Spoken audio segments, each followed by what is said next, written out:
the collaborative art platform where people speak to each other through drawings. We were created in 2014, and in 2017 we tokenized our first collection called Creeps and Weirdos. And this picture is at the Christie's Art and Tech Summit in London back in 2018. Jason Bailey, also known as Art, moderating a panel with Masha from Ascribe, John Settler from then Rare Art Labs, who were the guys that organized the first Rare Art Festival in 2018, Matt Hall from the CryptoPunks, creator of the CryptoPunks, and yours truly. And you can see we're having an amazing time, having a wonderful time trying to explain to the art world crypto art and the blockchain. The audience was not having such a good time. Back in 2017, when we tokenized Creeps and Weirdos, we didn't know, and by the way I mean not only Dada, but the small community that was creating crypto art at the time, they were not called NFTs yet.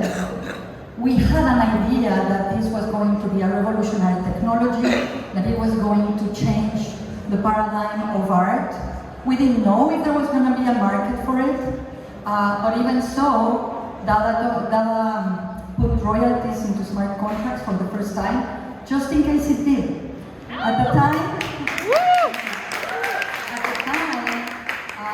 we felt that this technology had the potential to truly disrupt an industry, the art industry, which was in dire need of change. Very similar to the publishing industry. The publishing industry today is kind of even worse than the art world, if you can imagine that, because it basically has become a handful of monopolies all over the world that control the entire, they control the entire book industry, they control the entire distribution, everything. So what happens is that it's very difficult for people to get published. It's a monopoly of imagination, where very, very few people centralize the power to decide what voices are heard, what genres are published. So a lot of people, we just don't hear their voices.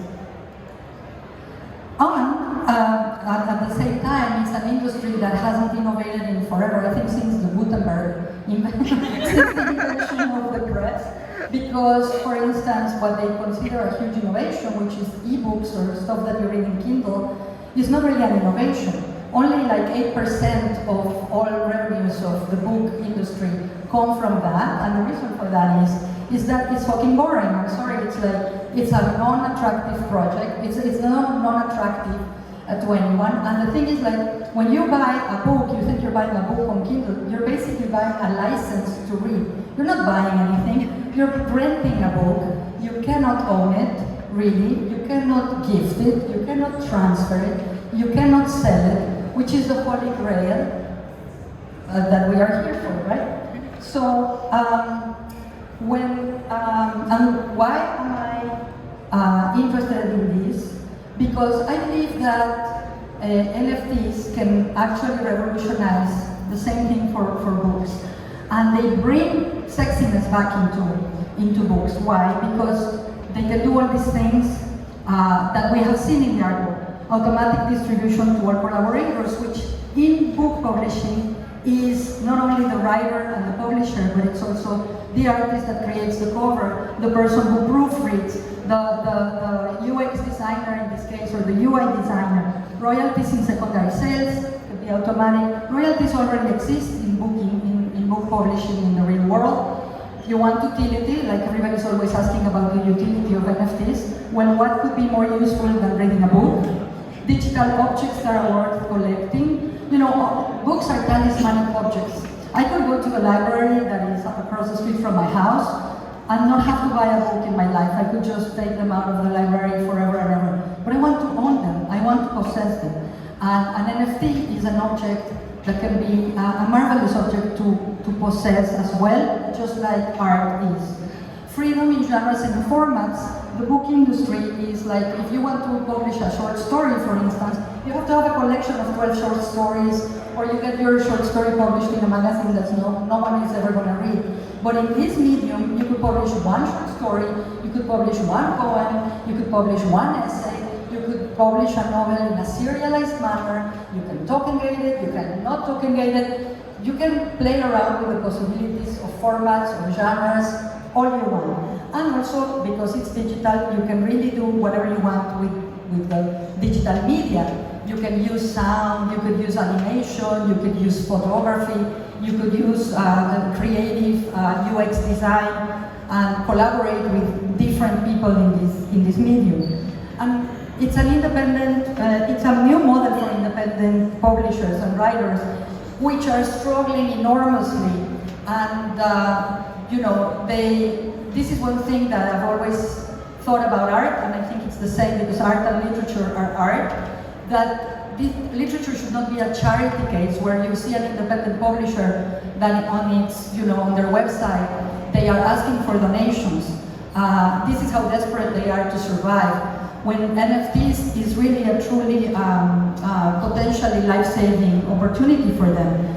And last but not least, as we all know, because we are all here enjoying the crypto fun, you can create a vibrant community of readers, authors, and writers that you can do all kinds of things. You could have like a Discord book club. You could, you know, as you all have experienced when you collect art, or if you're an artist, the relationship between you and your collectors is so much more immediate and direct. So why do I care about this? Because I'm also a published writer. Me. I'm a published writer. My novel, Quien Te Manda, which was published by Editorial Ferragosto in 2021. Well, I'm going to continue. Was published in 2021. And by my publisher Ismael, who is the founder of Ferragosto and who's standing right there today. Here we are at the Guadalajara Book Fair, which is the second largest book fair after Frankfurt. And we went to kind of test the water, and Ismael talked to a number of independent publishers, and they were all, we want in, because they could see that this is the future. When I told Ismael that perhaps we should tokenize put this baby into NFTs, he really didn't even blink. I mean, I thought if he says, well, what is an NFT? We're going to be in deep trouble. But I said, shall we do an NFT? And Ismael said, yes. That's how long it took him. So we set out to create a real NFT book. Before, what we saw is that there were books lying around in the NFT world, which were basically a cover with a PDF attached to a token. And we didn't want to do that. We wanted to create a book object that the book in itself was an NFT, or is an NFT.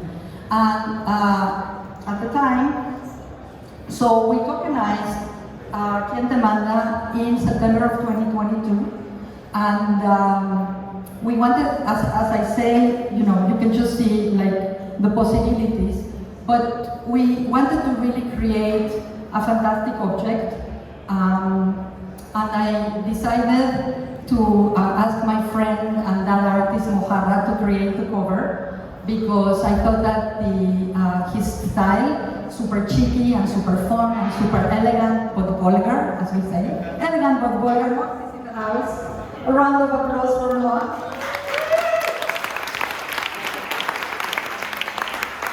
Was perfect for the content of my book. Pictured here is also mezcal, which is an important component in the relationship between artists and writers. So this is a little demo of the digital book, of the NFT that we tokenized. It's a little long, but I want you to enjoy how it is. So you know, you click and then you go into a beautiful index where you can look at the floating bubbles of things that happen in the novel, of episodes of the novel visualized by Mox. And it's kind of an interactive index in the sense that you can choose to read it in whatever order of chapters you want, but you can also choose to read it from the beginning. And it's kind of like just showing you the possibilities that you can do when you are designing a book in a digital way. So then you go to the first chapter, and we wanted to create something. We didn't want to go all crazy with like bells and whistles and digital bells and we wanted to create something that is reminiscent of a physical book. So we created a little shadow, like the paper, and this is basically the book that we created. And was tokenized actually by the platform, which is a platform cooperative that intends to give artists and creators the tools to publish their own content. Next up, we want to continue doing this. We're creating together, Ismael founded Ferragosto, and I am a partner in this venture. We want to create basically an NFT bookstore and publishing house. The next project that we have coming up today is one short story by a writer called Laura Ehrlich with art by Sparrow Reed, which many of you probably know. And just to give an example of the kinds of things that you can do, you can do all kinds of things. You could add, music or animation or the human voice or whatever, but you can also kind of like shed light on the text and be as elegant as you want to be. The fact that you have digital tools at your disposal doesn't mean that you should do absolutely everything, but it just gives you an example of all the kinds of things that you can actually help the text to come alive. So I am really super proud to announce, or introduce, or comment that my book has been translated by me with the help of Katie Hill, who was the copy editor, and also, I must confess, a little bit of the help of ChatGPT 3. For some clean proofreading. And it's been translated into English. It's called Serve You Right, and it's going to serve as the companion piece to the Spanish edition, also with art by my book. The book is about, it's a really kind of like a social critique, takes place in Mexico City. It's about a young Mexican man who gets deported back from the United States. He comes back to Mexico being a changed man, and he finds work in the house where his father works as a driver, and there is where he falls in love with a rich girl. So it's like the classic story that has been told over and over and over, but in Mexican circumstances and with a lot of sex. Because the reason why there's a lot of sex in the novel and some sex in the covers is because these kids are both 20 years old or 21 years old, they're both from the same city, they're both from Mexico, but their love affair is an impossible thing given the conditions, the social and cultural conditions of the country. So sex is their only outlet for freedom. So it's a highly recommended read, and it's a lot of fun. Just to finish, we're going to do an edition of 150 at 0.1 ETH. It's coming out very soon, and I feel right now that just like I felt in 2017, when I felt it was in the bones that we were on the cusp of something that had a lot of potential, and I can't wait to onboard readers, writers, book lovers, NFT lovers, collectors to the brave new world of literary NFTs. Thank you.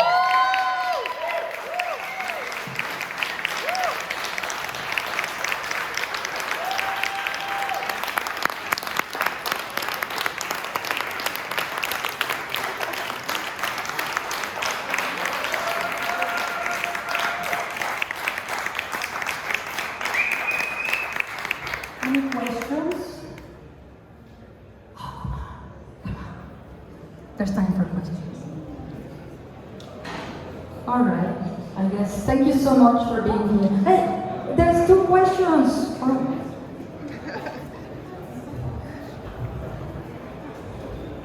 I love this so much. And also my question is, since this is a complete reimagination of the book as an object, which I think is sacred and super important, and the bookstore also feels like a sacred and important thing. So I'm wondering if you have thought about what the bookstore looks like in the age of literary NFTs, when books have taken on this format, like can the bookstore also be reimagined, and also geographically boundaryless? That is a really good question. We have a wonderful designer. I mean, it's really not like a 3D kind of thing. at this point yet. But I think it should have the feeling of I'm browsing or I'm in a bookstore. I forgot to mention that the designer of the book is both Ismael and Alvaro Recuenco, who is a wonderful designer, and we're starting to play around with how the bookstore is going to look like. And I also should say that, you know, it's the same thing about like with art. Like, first you think, where am I gonna hang this thing? Then you realize that you're not gonna hang it anywhere. When you come into this bookstore, hopefully you will feel that there's an array of things that you can look at. I believe in not tokengating things. So if you want to read the book is like right now. You can all read the book in Spanish if you speak Spanish. The book is available for anyone to read. I think the bookstore should be similar where like, there's a kind of an entry to a place, and then you feel that you want to have it.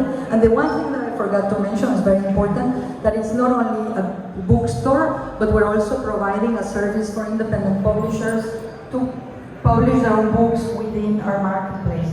So, you know, like normally people that don't know anything about smart contracts or don't know how to go about this can come and get like a new model of publishing within and create their own bookstores right there as well. I hope this answers the question. There was another one. Can I do Mr. Chandler? Quickly.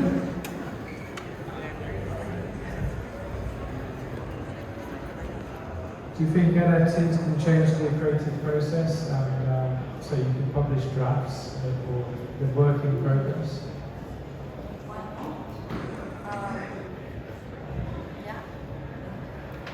That's a really good. I think that you can do whatever you want. Yes, you could publish drafts. You could possibly ask people or my boyfriend ChatGPT-3 to help you with the draft.